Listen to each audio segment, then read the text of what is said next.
Assalamualaikum warahmatullahi wabarakatuh.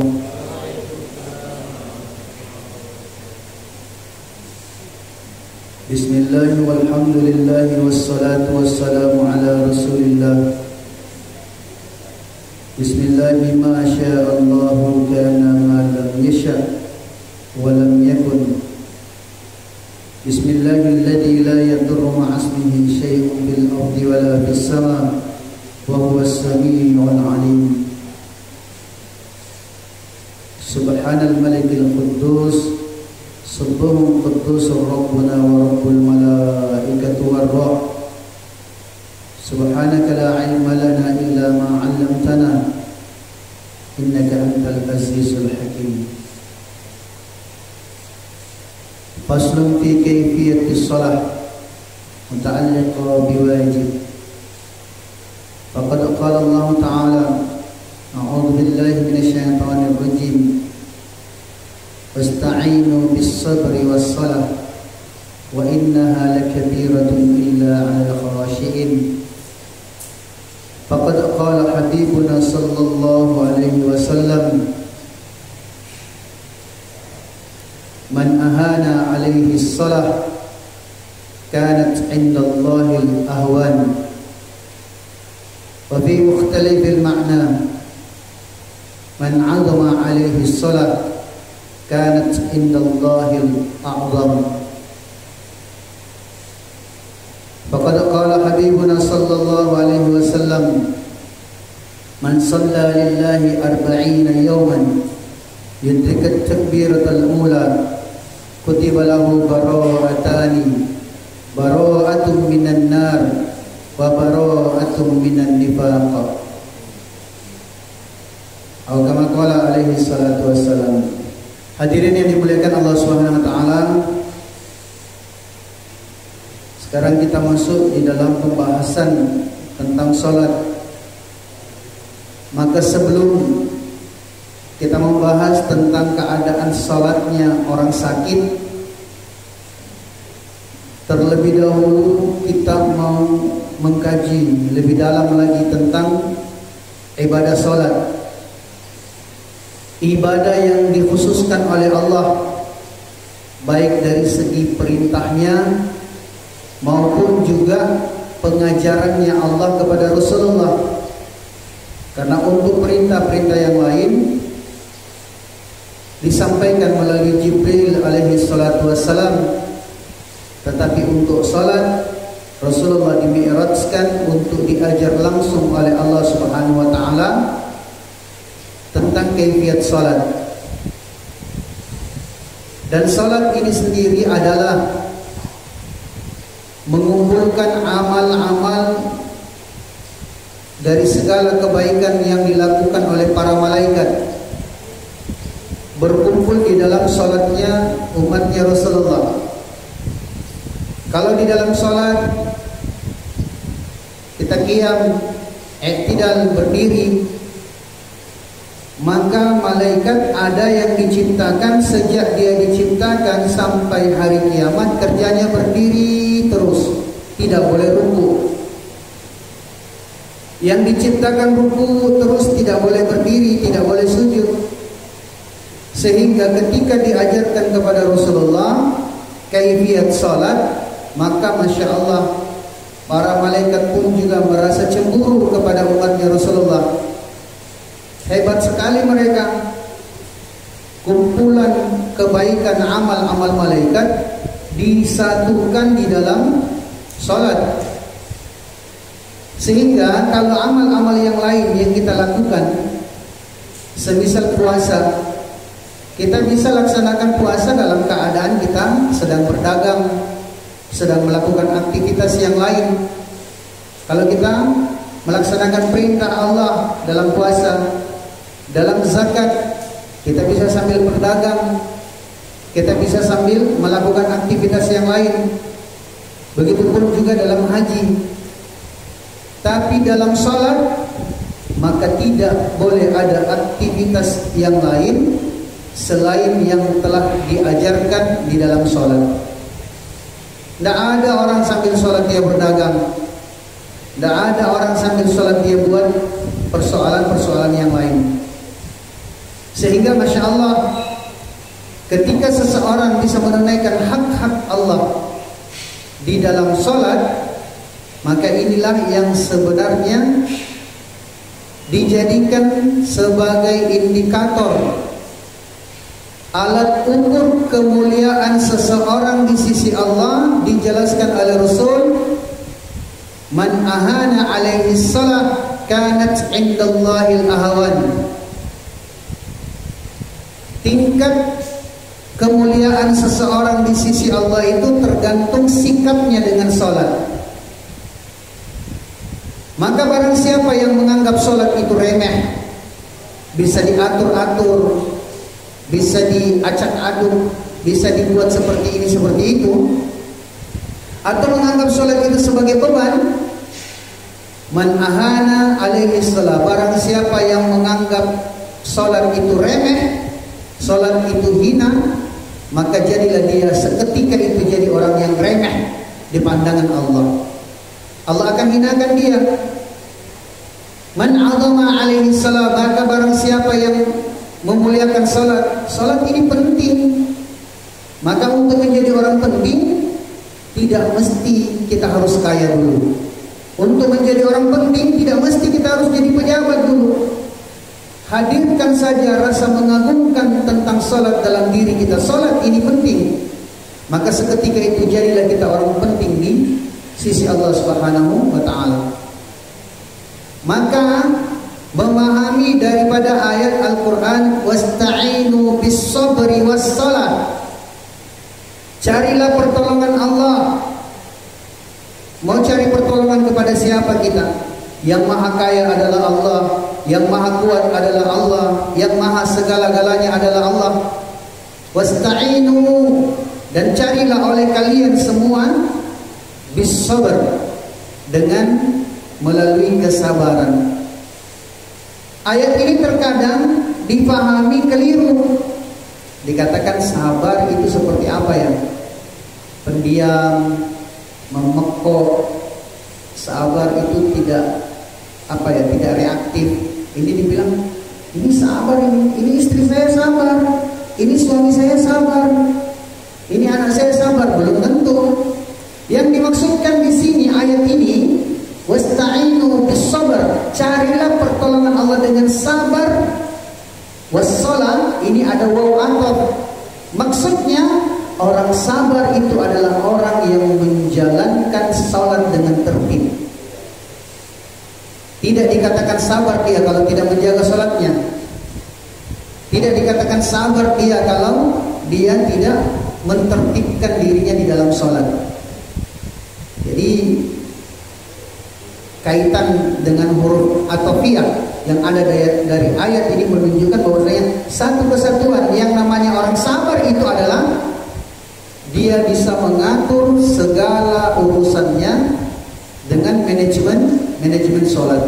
Itu kan masa pasrah yang luar biasa. Ini tanggung kita mau kerja, tapi sudahlah kita pasrah. Ini Allah sudah perintahkan kita untuk sholat, kok sekarang waktunya sholat. Inilah derajat yang tertinggi.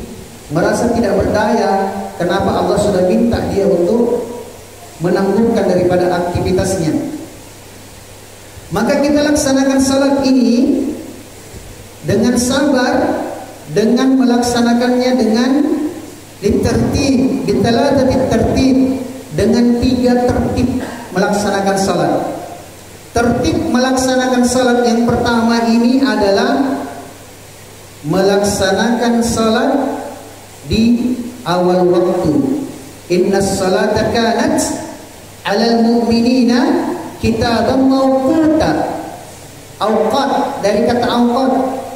Innas salata, sesungguhnya salat, kanat, telah diberlakukan 'alal mu'minin, kepada orang beriman, kitaban. Jadi diulang lagi, penetapannya itu jelas mawquta, bukan mau kita. Karena ayat ini terkadang dipelesetkan mau kita, nanti gede tanggung dan sebagainya. Itu sudah mau kita namanya. Mau kita ini waktu-waktunya telah ditetapkan. Maka jadilah dia orang yang mulia ketika berpegang teguh dengan 3 tertib. Pertama, di awal waktu. Kemudian yang kedua, di tempat di mana azan dikumandangkan, di masjid. Al-Quran pun juga menganjurkan kepada kita semua, menunjukkan siapa itu orang beriman. Innama ya'muru masajidallah, orang yang senantiasa memakmurkan masjid dengan salat berjamaah, dengan amalia-amalia masjid. Kemudian kita jaga salat kita ini dengan 3 tertib. Tertib yang ketiga itu adalah secara berjamaah. Warka'u ma'ar raki'in. Maka semua tertib-tertib ini sebenarnya disimpulkan dalam satu hadis Rasul yang seharusnya menjadi cita-cita kita semua. Cita-cita kita sejak tamat SMA mau jadi apa, mau seperti apa dan sebagainya. Semangat kita. Bahkan sampai sekarang cita-cita kita masih ada. Tetap semangat kita. Ini untuk persoalan cita-cita duniawiyah, cita-cita dunia yang akan kita tinggalkan. Kenapa kita belum menanamkan dalam diri kita satu cita-cita yang dianjurkan hendaklah secara merata semua orang punya cita-cita ini? Karena untuk menjadi dokter tidak semua orang bisa menjadi dokter, tidak semua orang bisa menjadi dosen. Setiap orang punya keahlian, tapi satu cita-cita ini hendaklah ada dalam diri setiap orang siapapun dia. Maka Rasul sallallahu alaihi wasallam menjelaskan, man shalla lillah, barang siapa yang kuatkan dirinya dalam himmah dan cita-cita yang besar, melaksanakan salat lillahi ta'ala. Jadi lillahi ta'ala itu bukan takaran kita. Ya lillahi ta'ala saya tidak. Siapa itu lillahi ta'ala? Orang yang lillahi ta'ala itu mengikuti caranya Rasul. Bukan dikatakan lillahi ta'ala kalau caranya sendiri. Lillahi alayya, ya kepada Allah, tapi berdasarkan atas keinginannya, bukan lillahi ta'ala. Maka hadis ini menjelaskan, man shalla lillahi arba'ina yawman. Inilah yang perlu menjadi cita-cita kita semua, melaksanakan salat fardu 40 hari 40 malam secara berjamaah dengan 3 tertib tadi. Di awal waktu secara berjamaah, di tempat azan dikumandangkan di masjid, selama 40 hari 40 malam 200 waktu. Hendaklah ini menjadi cita-cita kita. Maka boleh ya kita coret-coret di tanggal. Saya laksanakan alhamdulillah 5 waktu ini, dibuat hari ini, besok dan sebagainya. Tapi disyaratkan lagi yudrikat takbiratul ula, 40 harinya itu tidak pernah tertinggal takbir bersama imam. 200 waktu Pak, harus menjadi cita-cita kita. Tidak pernah kita tertinggal takbir bersama imam.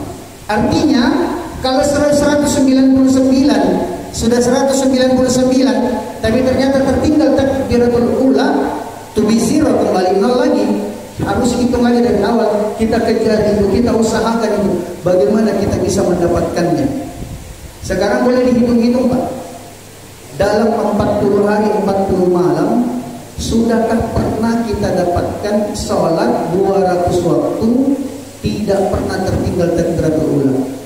Ada saja kendala, ada saja hambatan.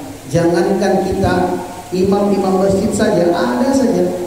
Istrinya batuk di rumah, dibilang sengkio nanti terlambat lagi ke masjid, tidak jadi lagi dapat tiket itu.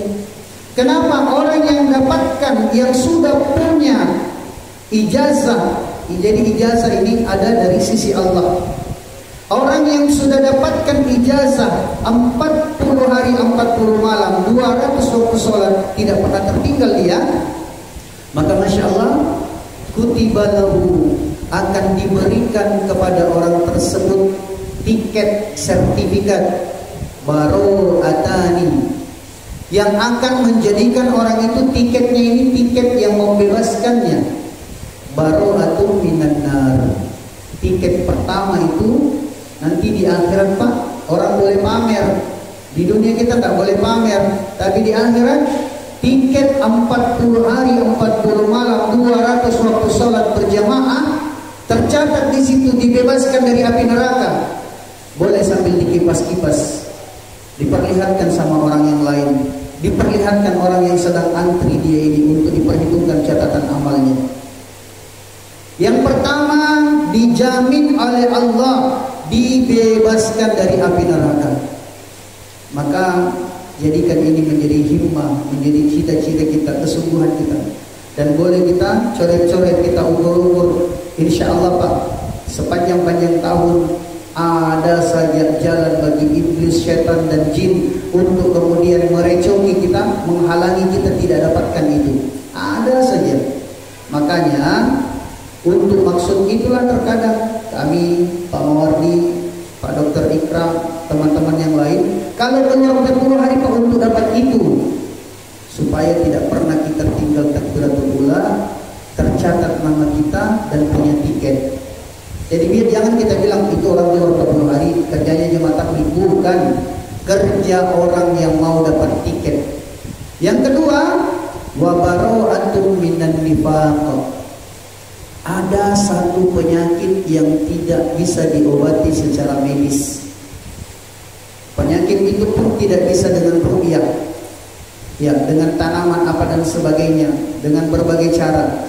Allah yang akan cabut penyakit dalam diri seseorang kalau dia tunaikan salat 40 hari 40 malam 200 waktu tidak tertinggal takbiratul ula. Allah keluarkan dari hati orang tersebut sifat nifaq, sifat munafik. Maksudnya bagaimana ini? Terkadang kan kita menganggap ada ustaz misalnya baik, keras sekali gitu. Bukan hadirnya yang keras, bukan orangnya yang keras, tapi hati kita yang keras, telinga kita yang keras, sehingga semua mental. Ya masih bagus kalau masuk telinga kiri keluar telinga kanan. Ini masuk telinga kiri keluar di telinga kiri juga. Kenapa Pak? Masih ada hijab, masih ada penghalang yang ada dalam diri kita yang belum dicabut oleh Allah. Maka Allah akan cabut itu kalau ternyata kita sudah mendapatkannya. Maka selalu kita doa minta kepada Allah, ya Allah, jadikan kami, pilih kami, berikan taufik kepada kami sebelum kami mati, kami sudah pernah mendapatkan tiket untuk dibebaskan dari api neraka dengan sholat berjamaah 40 hari 40 malam. Maka inilah yang kemudian masuk ke dalam golongan orang yang melaksanakan amal agama dengan azimah. Sehingga karena dia sudah pernah azimah, waktu dia sakit nantinya, dia sakit, dia sholat dengan duduk, dia sholat dengan berbaring, dia sholat dengan isyarat, ditetap Allah perintahkan malaikat, catat orang tersebut sholat seperti mana waktu dia sehat.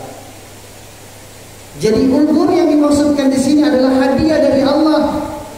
Inna Allah Ta'ala yuhibbu, sangat cinta Allah, an yukhasa, untuk orang yang mau mengambil ar-rakhati, daripada keringanan, ruksa daripada Allah Subhanahu wa Ta'ala. Allah berikan hadiah, tapi Allah catatkan orang itu mengamalkan agama secara utuh, secara penuh. Tapi kalau tidak terbiasa menjaga amalnya, maka dia dicatatkan sholatnya itu ketimpangan, sholatnya itu cacat. Ya seperti itu, sholat dalam keadaan dia kadarnya duduk, kadarnya tidur dan sebagainya. Maka orang-orang yang sudah mendapatkan uzur tadi, ketika dia masih di level 1, tetap dia wajib untuk melaksanakan sholat dengan azimah. Jadi capek, sakit kepala, pusing dan sebagainya, ini belum menjadi uzur. Flu belum menjadi uzur bagi seseorang untuk tidak datang ke masjid. Tetap dia kalau mau dapatkan 40 hari 40 malam. Kalau dia masuk dalam golongan al-marid, maka ya ada keringanan baginya untuk tidak datang ke masjid, tetapi dia tetap melaksanakan di rumahnya, di tempat tidurnya, di kamarnya, atau di ruang perawatannya masih dengan normal. Dia masih tetap berdiri, masih tetap dalam keadaan seperti ini, orang normal. Kalau dia sudah dalam keadaan ad-darurah, kondisinya semakin menurun, maka Masya Allah dia kemudian diperkenankan untuk melaksanakan sholat yang maksimal yang bisa dia buat. Jadi jangan juga dipaksakan seseorang, seharusnya dia sudah masuk di level 3 tapi masih dipaksakan, atau dia beranggapan sholat berdiri itu kan lebih utama. Lebih utamanya berdiri bagi orang yang tidak ada uzur. Pernah Pak kami jumpa satu orang pegawai bank BRI pusat, di tempurung kakinya itu dipasangi pen pakai besi ya Pak. Kemudian saya dapati sholat dia berdiri. Setelah dia ruku, kepayahan, sujud, berubah posisi kakinya. Saya dekati, saya beritahu, aduh Pak, kenapa begitu sholat? Dia bilang, biar nih masih bisa tidak jalan. Saya bilang tidak, batal kita punya sholat. Sudah berapa tahun kita begitu? Bilang saya sudah 2 tahun begini. Itu mana mau bilang, Bapak itu lebih utama, lebih afdol sholat dengan menggunakan kursi. Kenapa batal sholatnya? Pada saat dia mau sujud, badannya sudah berpaling dari kiblat, dia sudah begini. Kemudian karena kakinya ini tidak bisa dia tekuk, harus begini, baru kakinya dia luruskan, maka batal sholatnya. Maka inilah keadaan yang perlu kita tahu. Ini orang dia duduk dengan kursi, atau dia ini duduk di atas tempat pembaringannya, atau dia berbaring dan sebagainya. Sehingga dari kaifiat salatnya orang sakit sebenarnya menjawab tentang adab-adab tidur. Banyak kita lihat yang kemudian menjadi perselisihan bersikuku, saling ngotot. Bahkan pura-pura untuk kemudian menunjukkan kepada halayak ramai, katanya tidak mengapa tidak apa, orang tidur itu melonjorkan kakinya ke arah kiblat, tidak apa. Sampai dijadikan kebiasaan. Kami baca dalilnya ada, keterangannya ada, tapi lihat catatan kakinya. Kalau kita di dunia akademisi kan ada footnote. Di kitab footnote itu sudah lama, sejak zaman dulu sudah ada. Jadi kemudian dilihat catatan kakinya, itu adalah adab tidur bagi orang sakit, melunjurkan kaki ke arah kiblat. Kalau kita tidak sakit, ya jangan pakai tertib orang sakit dong.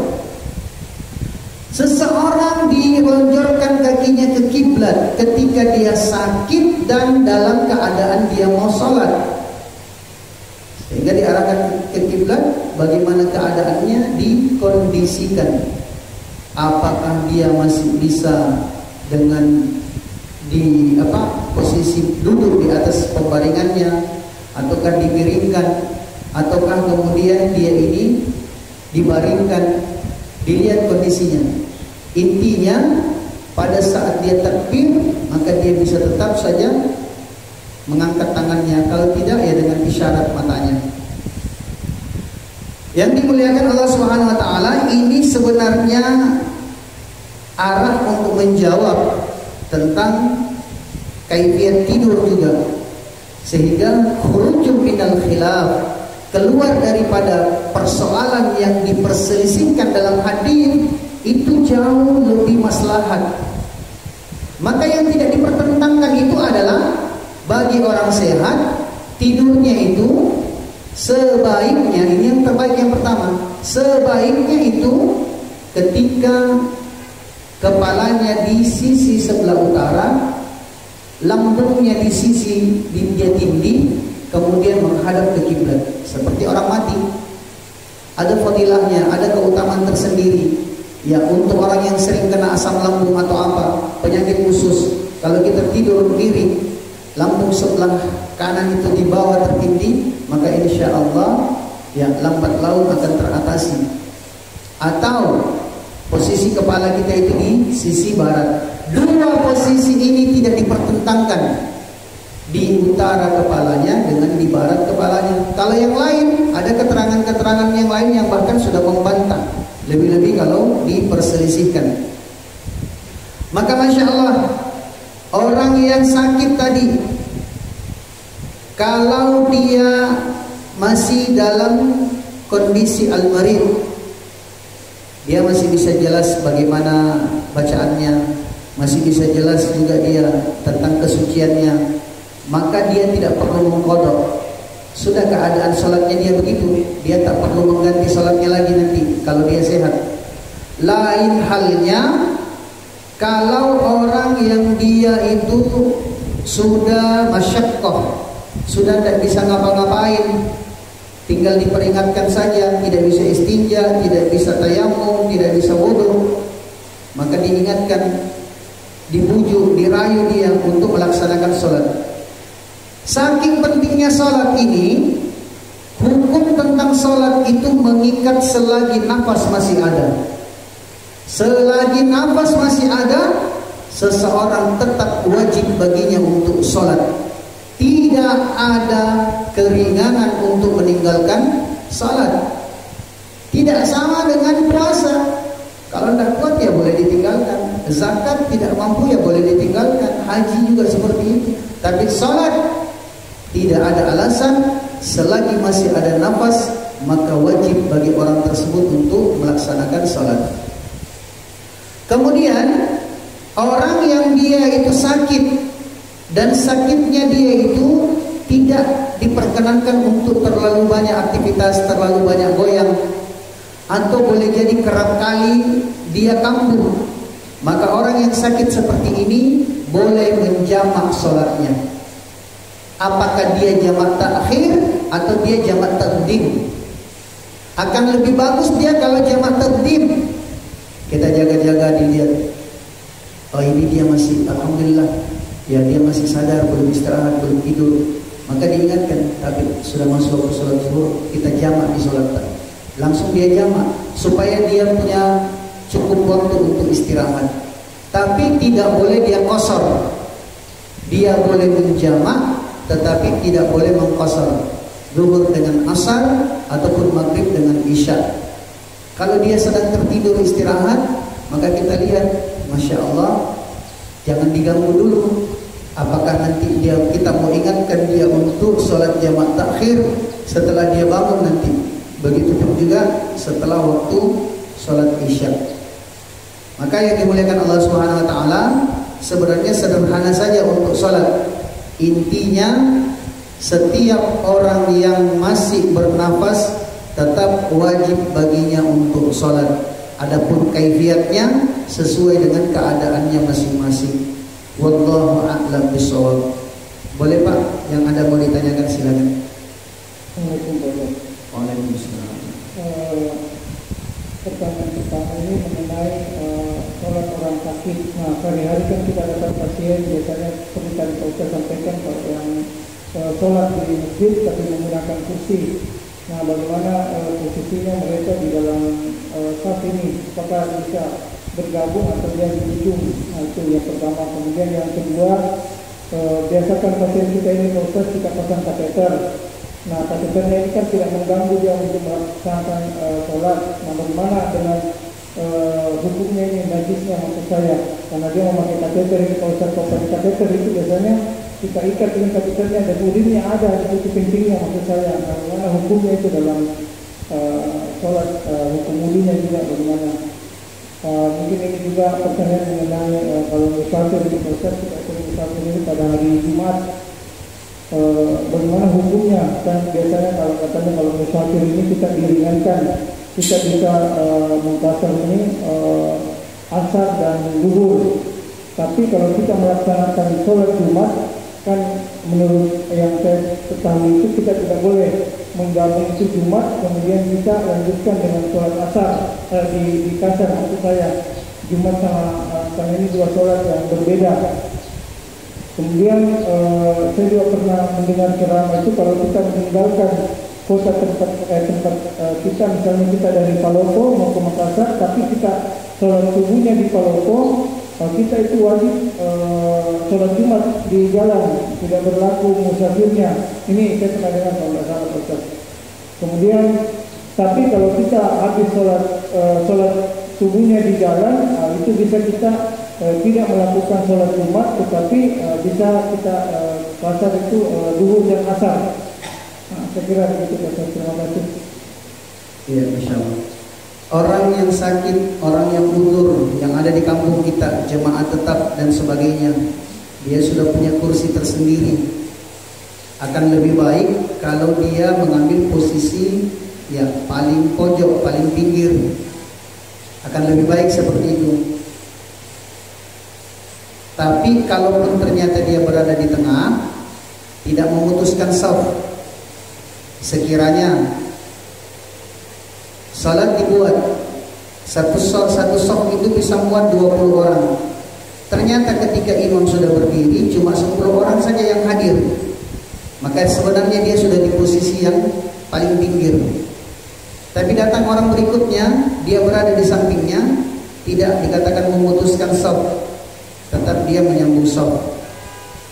Tapi kalau ternyata dari awal memang masjid sudah penuh, ya Masya Allah, diposisikan dan bisa dilihat, sehingga jangan diganggu posisi orang yang sudah istiqomah di masjid, terutama kita yang sering-sering bersafar, yang sering buat program di masjid.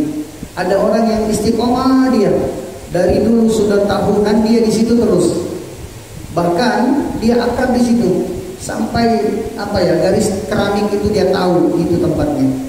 Jadi jangan kita lantas mau ngotot untuk menggeser orang, ya, ataupun juga mengikut orang dengan sebab kedatangan kita. Jadi tidak memutuskan shaf, tetap dia datang. Kemudian orang yang sedang dalam keadaan diketeter, ini kan najisnya tidak kemana-mana. Di dalam diri kita ini kan ada kotoran juga. Dalam diri kita ada kotoran, tapi tidak dikatakan najis kalau dia itu tidak tidak berserakan. Kalau dia berada di dalam, maka belum dikatakan najis, dia belum dikatakan. Jadi bedakan antara hadas dengan najis. Hadas itu diri kita, najis itu zatnya. Belum dikatakan najis ya air kencing ataupun kotoran yang lain kalau itu belum terpisah dari badan kita, maka itu masih dianggap dia belum terpisah dari badannya, meskipun memang sudah dalam satu kantong. Bahkan kemarin sebenarnya kami mau bahas tentang ini. Sebahagian orang yang dia itu bahagian tubuhnya sudah di luar, ginjalnya sudah di luar, jantungnya sudah di luar, Masya Allah, dipenuhi di kiri kanannya itu, dilihat tinggal apa ini orang, tinggal nafas saja dia, semua sudah di luar. Saking canggihnya di dunia medis ini. Dan ternyata orang yang seperti itu dia masih bisa melaksanakan sholat dengan baik, maka keadaan itu sudah luar biasa. Dia akan dapatkan fadilah, keutamaan azimah, orang yang mengamalkan agama dengan azimah. Seperti tadi orang perjalanan, azimah juga yang didapatkan. Jadi di dalam bab safar, persoalan berangkat sebelum fajar atau setelah fajar ini kalau zaman dulu. Kalau zaman dulu atau mungkin masih ada zaman sekarang, satu kampung yang memang di kampung itu, di kompleks itu pas ukurannya orang hitungannya 40. Pas 40 orang di situ.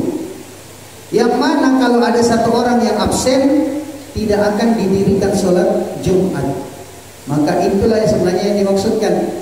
Kalau zaman dulu yang seperti itu, maka tetap dia itu dianjurkan untuk berangkat sebelum Jumat, sebelum fajar. Supaya apa? Supaya nanti orang bisa mengambil sikap, oh ini dia sudah berangkat sebelum fajar. Jangan sampai dia berangkat setelah fajar. Tapi kalau kita sendiri yang melakukan perjalanan, ketika kita sudah keluar dari batas kampung kita, batas kecamatan, maka Masya Allah, kita sudah dikatakan musafir dengan catatan perjalanan kita bukan untuk maksiat. Dan perjalanan kita itu jarak tempuhnya satu perjalanan minimal 83 atau 84 km satu kali jalan. Berarti kalau dari Palopo nanti boleh menjamak sholat kalau sampai ke Bone-Bone.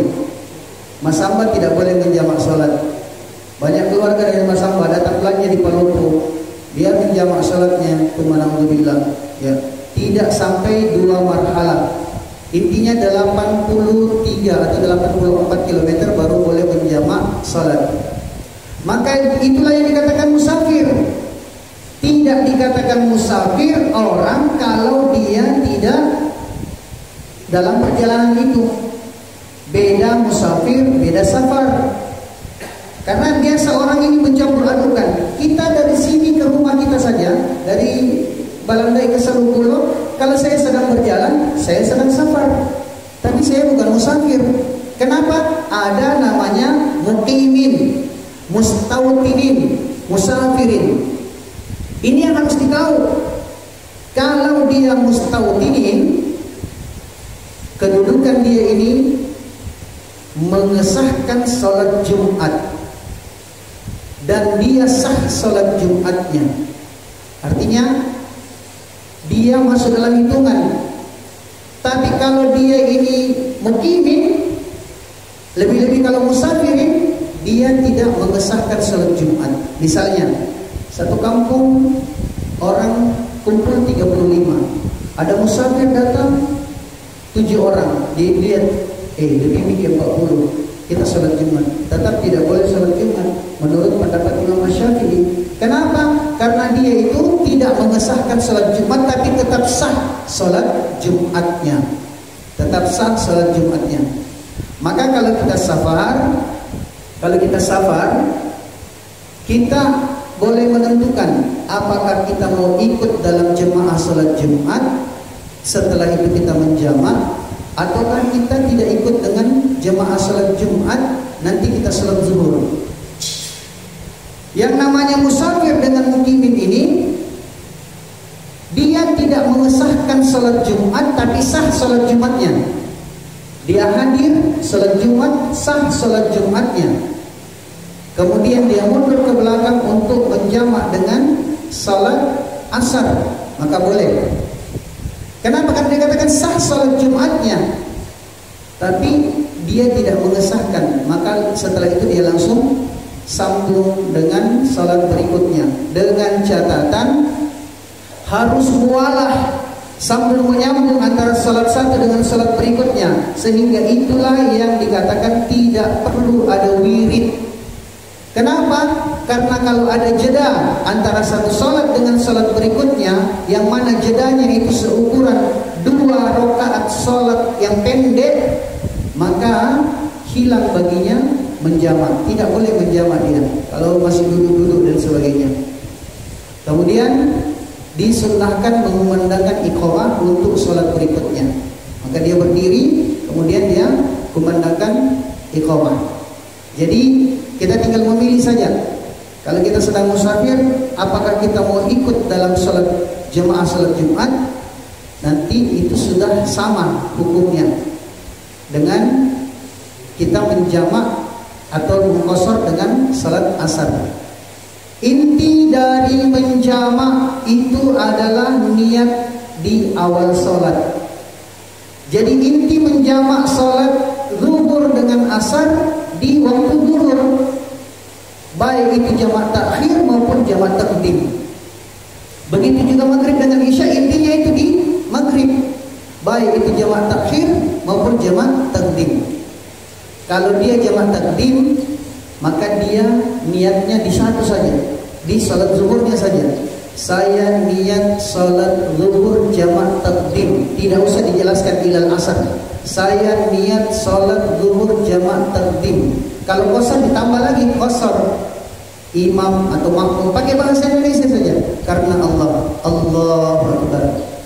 Kalau kita sudah niat begitu, kemudian salat asarnya tidak perlu lagi niat jamaah takdim tadi sudah langsung saya niat salat asar qasar 2 rakaat karena Allah sebagai makmuman karena Allah Akbar.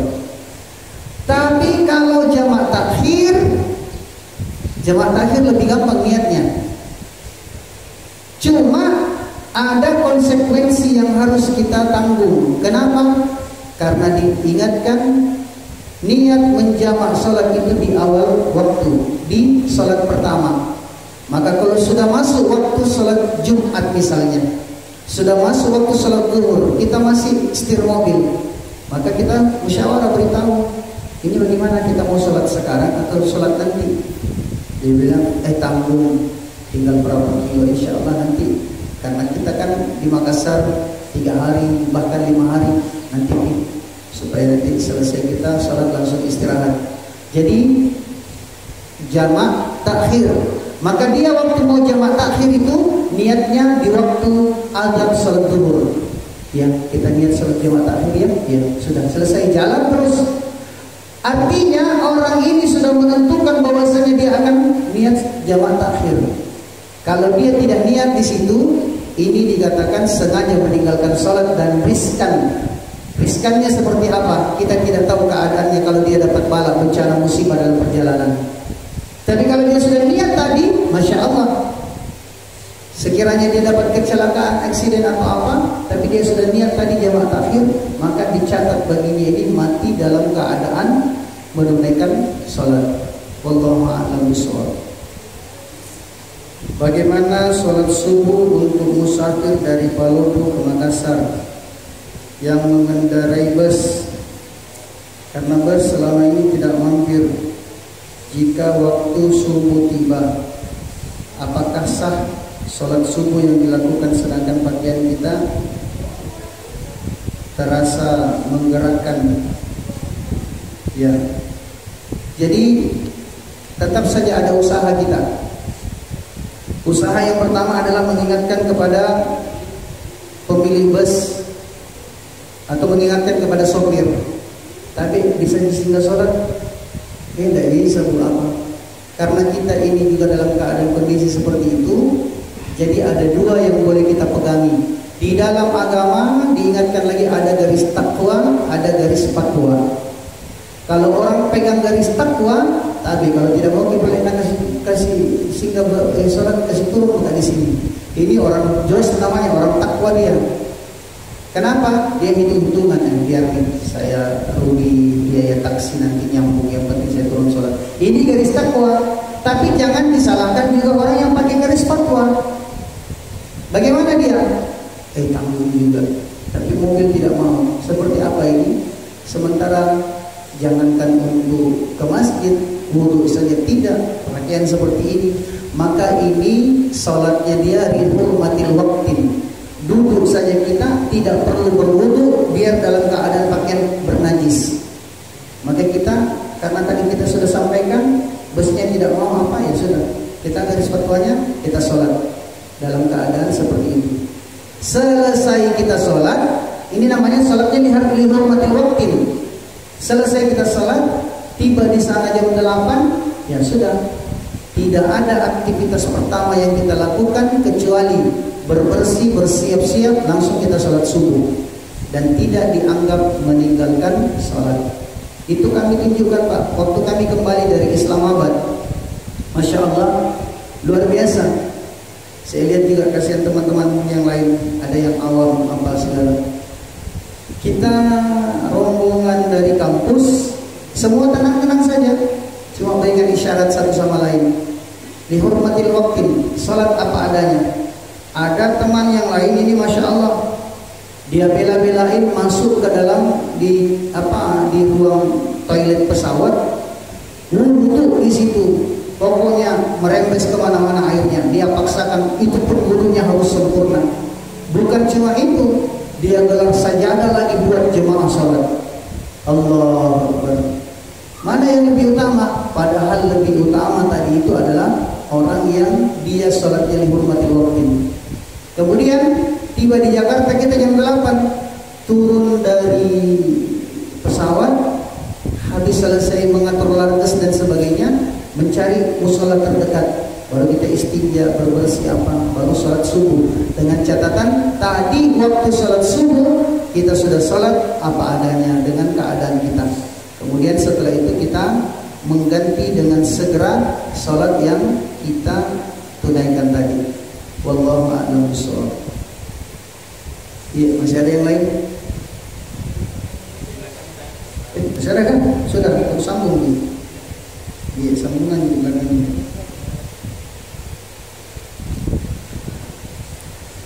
Dan tujuan bagaimana seharusnya, apakah boleh